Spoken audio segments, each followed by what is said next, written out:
I'm going to call the meeting to order, please. I know one of our commissioners has to get out of here fairly quickly. This is session for the Shelton City Council on June 4th. May we all rise for the pledge, please.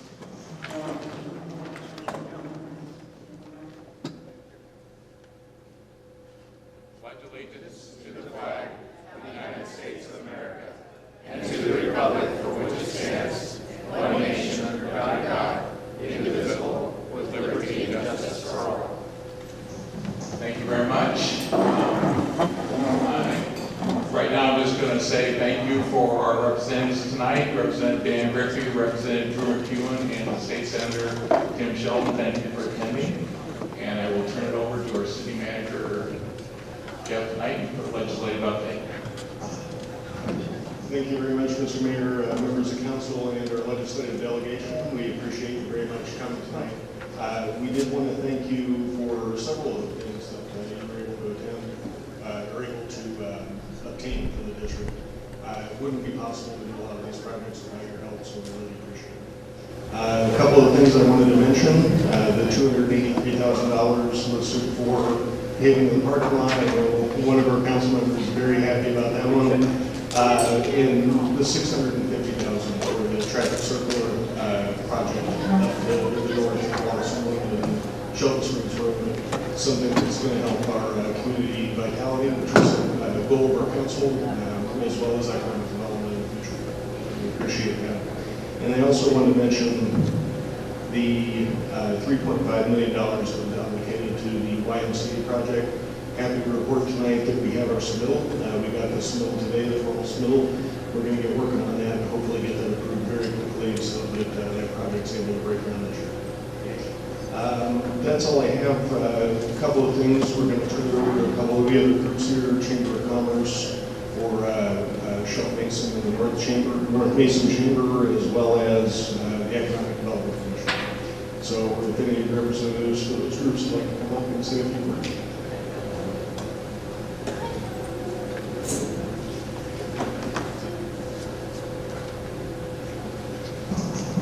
Thank you. I usually don't do this, you guys know, but I'm up here representing the EDC. And this year was a banner year for economic development because of what you guys did. First of all, I want to say thank you for standing against a lot of those tax increases. I know it was a tough year and what you guys had to go through and what ends up happening. But just know that we realize that you fought on our behalf to keep those taxes low. There's no mistake. We know what you did there. I also want to thank you on behalf of Mason County and our residents because of the economic development that you brought. Individually, I want to mention a few of them. You know, Tim, you had one this year that you've been working on for a long, long time. This is going to affect so many families. It has for decades. And you've been working on it, but you were successful, along with everybody else, to get that money for the floodplains and the flooding issues in the Stoke Valley. That's huge. That's huge for all of us, and you need a special thank you for that. Drew, the idea, you've been on budget. You're behind so many of the things that people don't even realize, but I'll tell you what, us in the community, we do realize it. More in particular, I want to thank you for all the work you did on that sewer, the millions of dollars for the sewer, and the potential for the $9 million in loans coming out to help us with our economic development up there.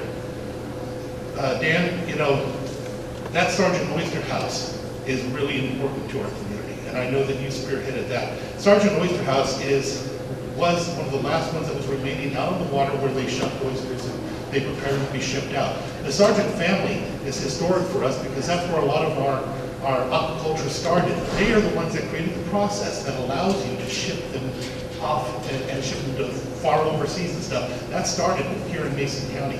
And now, because of the work that you guys put forward, that oyster house is going back out over the water, the actual original oyster house there. And that was because of the work that you guys have done. Overall, you have been very, very good to us this year, and in past years as well. You have a lot to be thankful. We have a lot to be thankful of. Dan, I need to give you a special shout out to you this year. You were able, I know the bill does not carry your name, but you were able to accomplish something you're going to be able to smile when you go to bed for the next 20 years, and so many of our other families, my family, my kids, a bill that you got pushed forward that literally extended the statute of limitations on some and completely erased the statute of limitations on others. That happened because of you and the work that you put in. And I want you to know that we all realize it, even though it doesn't say it on the bill. Thank you. Thank you to each of you. You guys have been great for us this year. Thank you.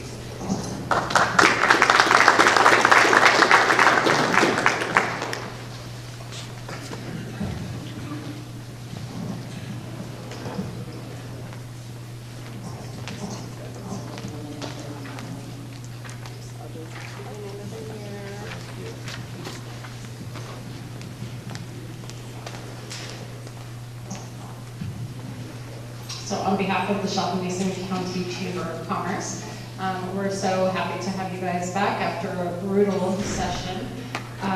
What I just gave you is a copy of our 2019 legislative priorities. I think it's best said that while it was a really difficult year, we know how many bills you stopped from happening that would keep from harming the priorities that we have here in Mason County for our business community.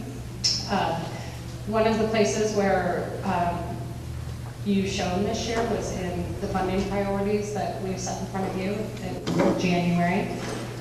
Specifically, we talked about the Belfair bypass, YMCA, Shelton, City of Shelton renovation, the parking lot, and then the Swiftcombe-Michelle Road relocation project, and you guys nailed those. So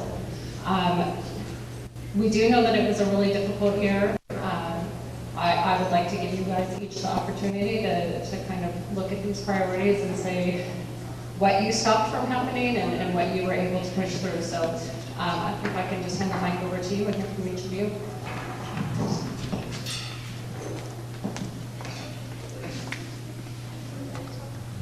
Well, thanks, Heidi. It was a difficult year. I think that I was mentioning to someone here before we started that although it was great to get out on time and do other things, so that was very helpful. I've got to say that these two gentlemen to my left are great to work with. I think we've got a team that works very well in both the House and the Senate. Sometimes we're in the minority as to our location in the rural area, and I think we've worked very hard to make the point to people that the rural areas matter and that it all doesn't revolve around the Space Needle. Well, that's sometimes hard to get across because 1/3 of the legislators actually represent King County. 1/3 of everybody down there. So we work for coalitions and working together. The whole idea of the city sewer project, how that's come over the years. It's been just incremental, and people sometimes don't notice it because it's underground, but when you do the streets too, then you start to notice it. And I was telling Dan and Drew, maybe we shouldn't take any credit for that street project, but it will be over here. But yeah. But Drew's got a better memory than I have. Maybe you could talk a little bit about some of the things that didn't happen. Thank God. I think there was about $4 billion more in taxes that they had on the table. Seriously, that they were able to stop. And yeah, it was a tough session. I think that was my my 7th year, or this is my 7th year, and this was by far the most non-business friendly legislature that I've ever seen. And the turns that were taken there were very unfortunate. I think that creates some potential issues down the line. When you do things like raise taxes on healthcare providers and then claim that that's going to lower the cost of healthcare, to this day, I remember that speech on the House floor. I'm like, you've got to be kidding me. I don't know what economics class that's coming out of, that if you raise the costs go down. But those are the kind of things that were happening. And as we wound down to the final hours there, things were unhinging in the House pretty quickly, and Dan and I were in leadership meeting. We had a chance. We could have blown the whole thing up, and I'm glad we didn't, because what small we could have extracted by going into a special session would not have been worth the other pain that would have been there. And so I'm glad that Dan and I were a vocal voice in making sure that the House was ready to adjourn there at midnight on that last day, because it would have gotten much more uglier, frankly. So I think there's going to be some challenges coming, and the message I guess I'd like to convey to the city, the county, and our chamber members that outside of what happened in the legislature, you know, we're in one of the largest economic expansions we've had in this country in a long time. And it's like a baseball game. You know there's 9 innings to it, but you really don't know how long it's going to go. And, you know, are we in the 7th inning, the 8th inning? I think we probably are, but 1 inning can take a long time. And where I'm going with that, we've got to be prepared that the capital improvements that have happened in this county and in this city, don't count on those, not because that we're not going to advocate for them, we certainly are. But I think we're getting to a point where things are going to get tight. I hope that's still a few years out, but we're going to get to that. So I just want to kind of convey that message. I don't mean to be a downer on it, but we need to be cautious here as we go forward. And that was one of my major concerns with the budget. A $53 billion budget with an ending fund balance of $100 million. That's like somebody that makes $100,000 a year having $200 in their savings account for emergencies. That's the same math. And that's what the state has put itself in. We do not have any room for any error.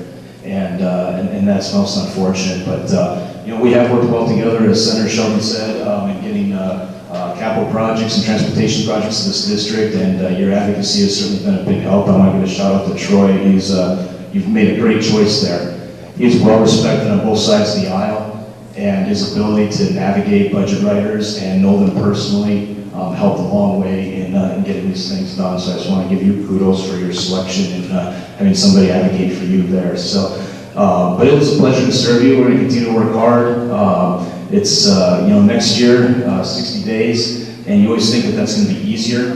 But you take everything that happened in 105 and compress it into 60, and it's that much more harder. So we're going to have our work cut out for us. I don't know what the supplemental budget will look like for capital projects, but you know, again, that'll probably be on the thin side just because of the nature of the cycle that we go through in budgeting. So with that, I'll flip over to Dan. Thank you so much, and it is an honor to work with this group. Thanks for inviting me here, by the way.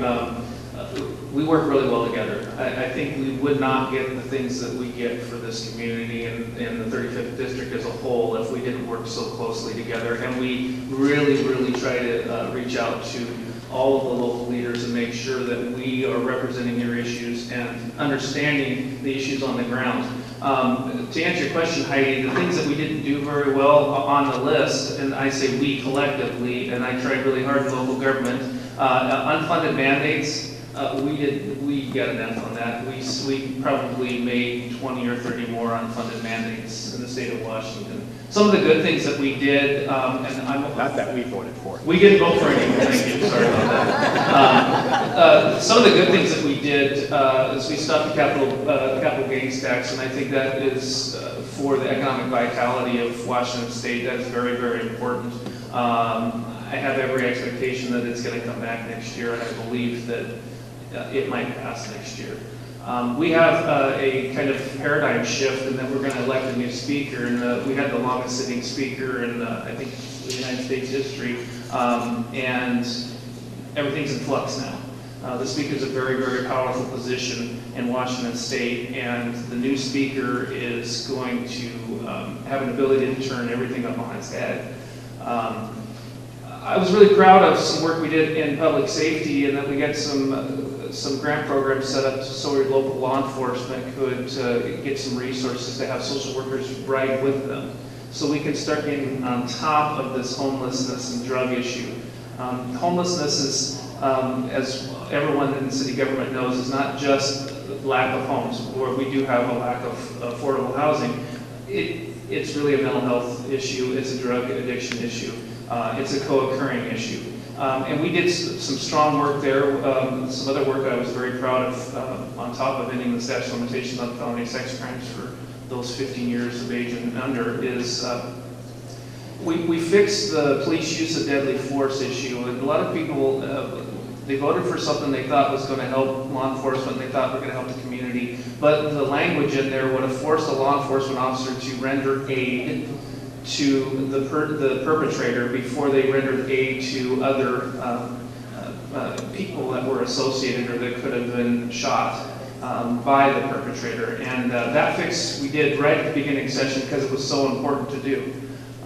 There's still some in law enforcement that think that it went a little too far. However, I think we struck a balance, and the way we struck that balance is making sure we had a team that got together, and law enforcement and those that championed the initiative and made sure that they worked it out.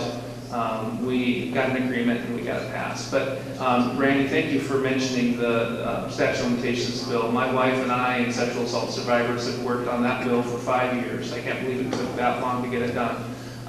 It was thousands of meetings, hundreds of gallons of tears to get that bill through. But we were really proud that, I don't care whose name was on it, we got the bill through. And if it wasn't for all the sexual assault survivors standing up and telling their painful stories, we wouldn't have got that bill through. You know, I've said forever, I won't stop until we end the statute of limitations on all felony sex crimes. So there's gonna be round two. We find though that those that have to testify and tell their stories, they get re-traumatized by it. So they're gonna tell me when we're gonna start it up again. They're ready to go, but they want a couple years off before we try to get the rest. With that, thank you so much for all your support. And this is the first time we had so many thank yous at a meeting instead of asks. Thank you. And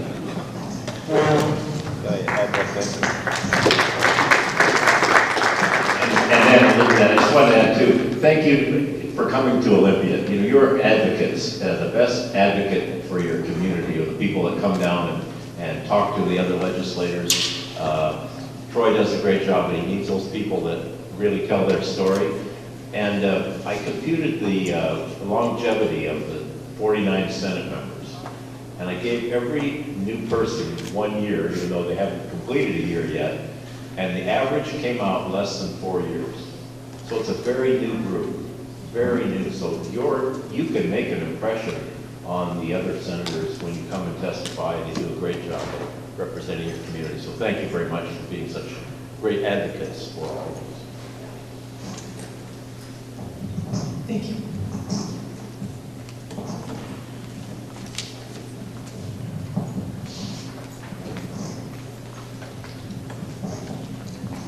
On behalf of the North Mason Chamber of Commerce, I want to thank the Mason County EDC, the Shelton Mason Chamber of Commerce, and the City of Shelton for inviting us to join with them in thanking the legislator for all their hard work through, in one case, considerable time in office. Thank you, Representative Griffey, Representative MacEwan, and Senator Sheldon. You are appreciated. Those of us who work on the sidelines, encouraging, educating, and yes, even evaluating your efforts, can only begin to understand the hard work you put in on our behalf. My hope is that the early mornings, late nights, broken deals, and dashed hopes you face each day are at least partially balanced with moral victories and accomplishments. Your achievements are in a very difficult atmosphere to be celebrated. Individually and as a group, you have secured funds and promoted programs and legislation that benefit all of us here in Mason County. Together, you have brought in over $81.4 million in local project funding in the last session. I'll spare you the entire list, but a few that are dear to North Mason in my heart include $2 million for the Belfair sewer extension. Now, sewer is a uniquely dirty word in Belfair, but we do welcome any progress towards finding an equitable solution. There is, of course, the ongoing the District 35 Highway Improvement Belfair Bypass, formerly known as, and any progress on that and keeping the funding secure for that is greatly appreciated.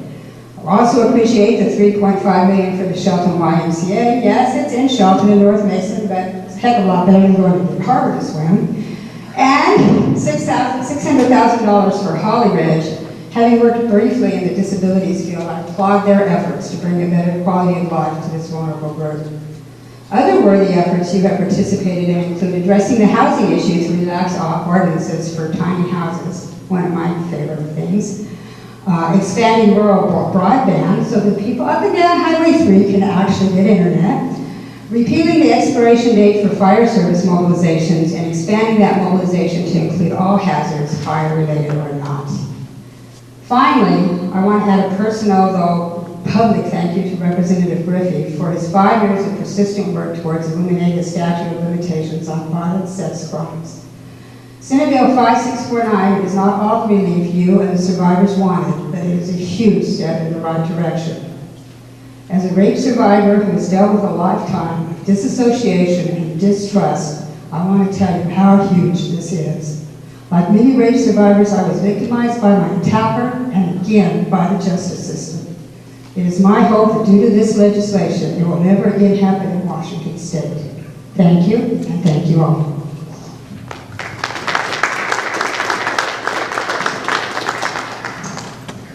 And again, we really appreciate you coming tonight. We wanted to give you a sincere thank you, and also, you've spoken to this Representative MacEwan, Representative Griffey a little bit, but what you see for the landscape for 2020. I know it's a short session, but we'd welcome your thoughts on it if you have any.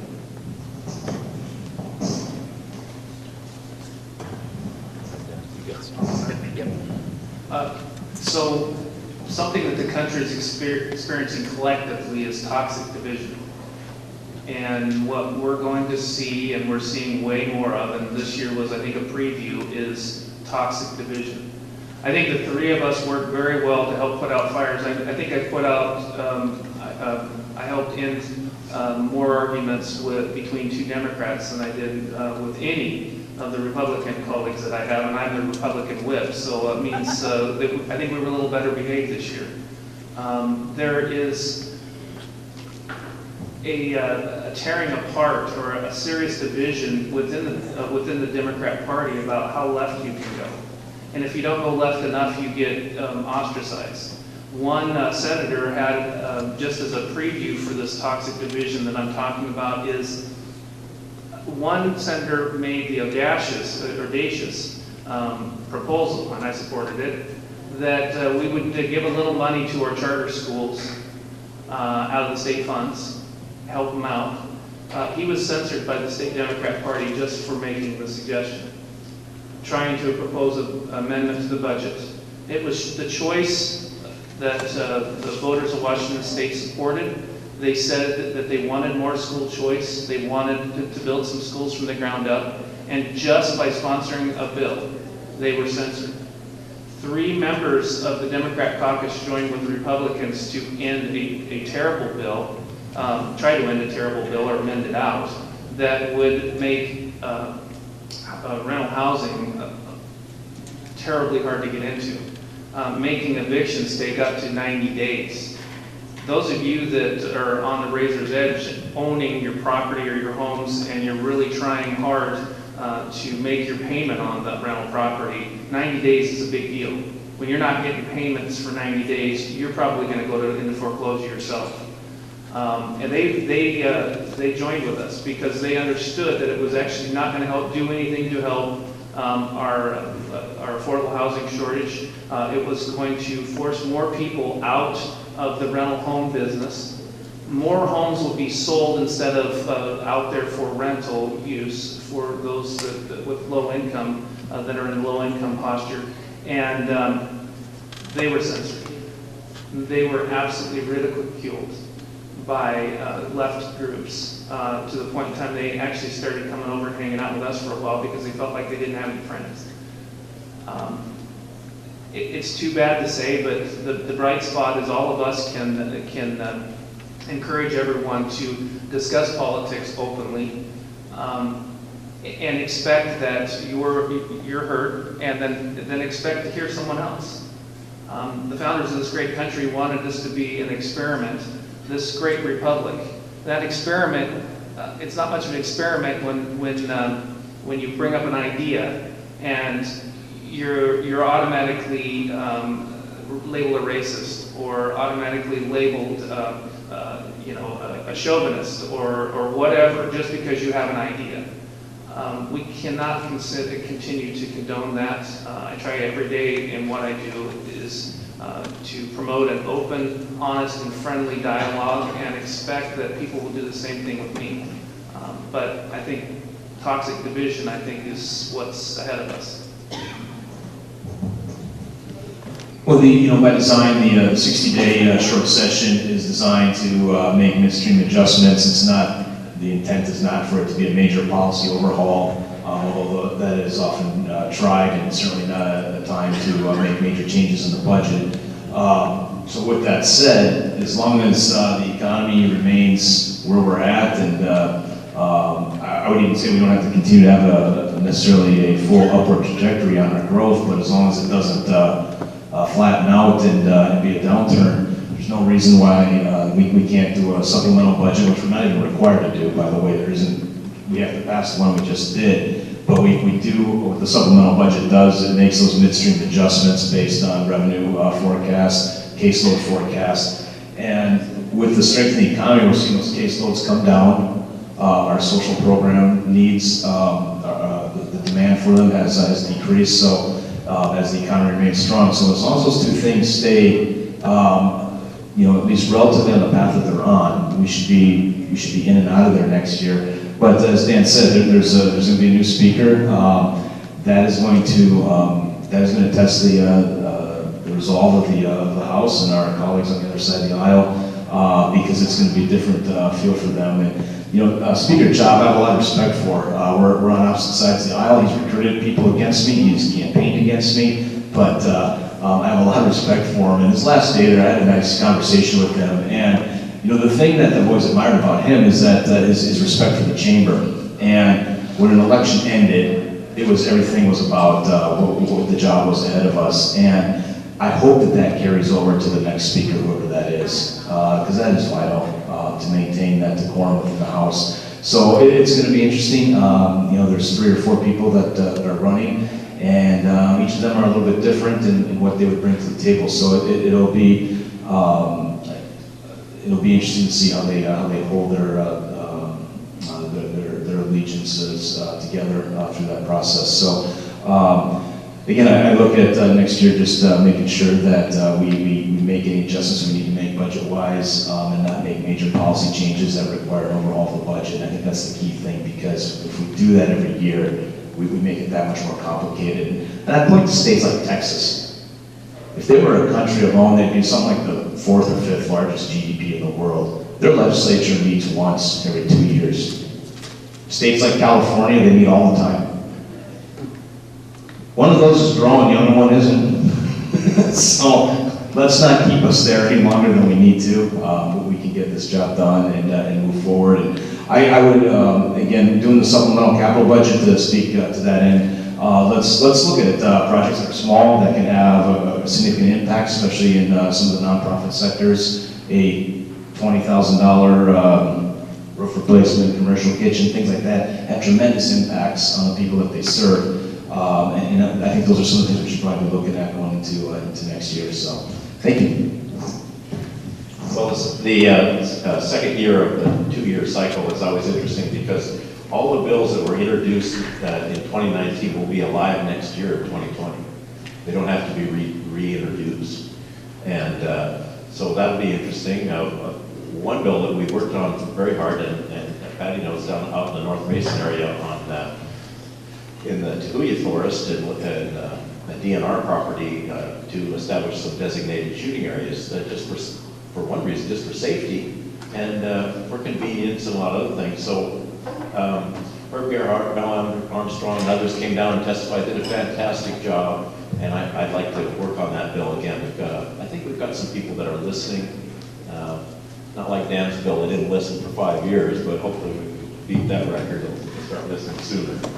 I agree with Dan that it is a very politically toxic environment. The parties are very strong, and they watch what's going on nationally, and that's it just spills over sometimes into the state house. One thing we didn't talk about, though, that is coming up is redistricting. Every 10 years, they look at the census and how things have shifted, and in the last 10 years, we've had, I think, 700,000 more people in King, Pierce, and Snohomish counties. 700,000 more in the state in the last 10 years, but 66%, 2/3, are in King, Pierce, and Snohomish. So what will happen is everything will shift towards the Space Needle. When I started in 1990, Cosmopolis was in the 35th district, right? Then it pulled back to about McCleary, and we started to get more of Thurston County.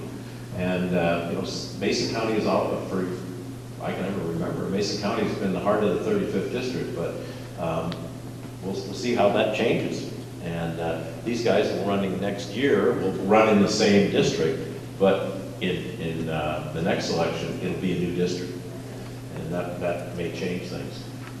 Just one last story. I had a meeting in San Francisco, a public power meeting, and the meeting was at the Hyatt Hotel in Sacramento. And it was right across from the State House. I'd never been in the Capitol. Linda was there as well, Linda got. And so I walked over to the Capitol and walked around, and the House was not in session, but the Senate was, and I went up into the gallery, and lots of school kids like our Capitol, but a beautiful building and a lot of history. And I walked by the doorman at the front of the chamber, and I started talking to him, and I mentioned who I was, and he said, well, wait right here.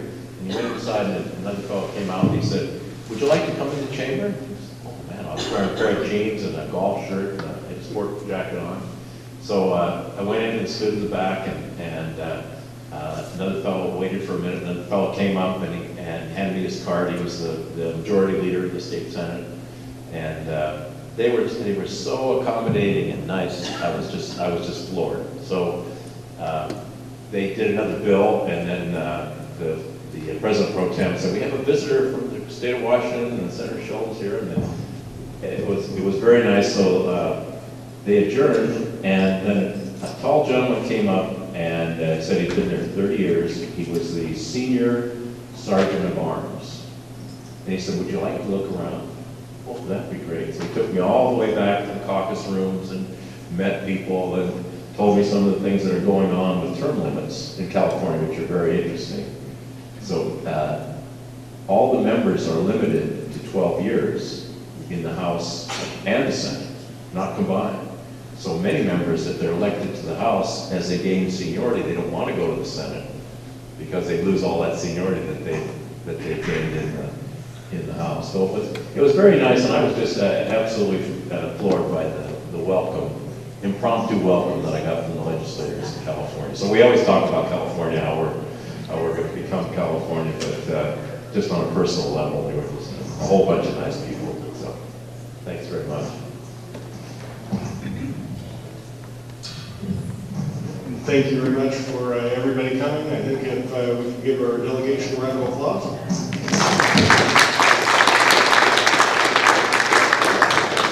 And that and the thank you cards that Councilmember McDowell put together for you and all of our council signed, that's pretty much all we have this evening. We appreciate you coming. Thank you. Best meeting we've been to in a long time. He said nice things.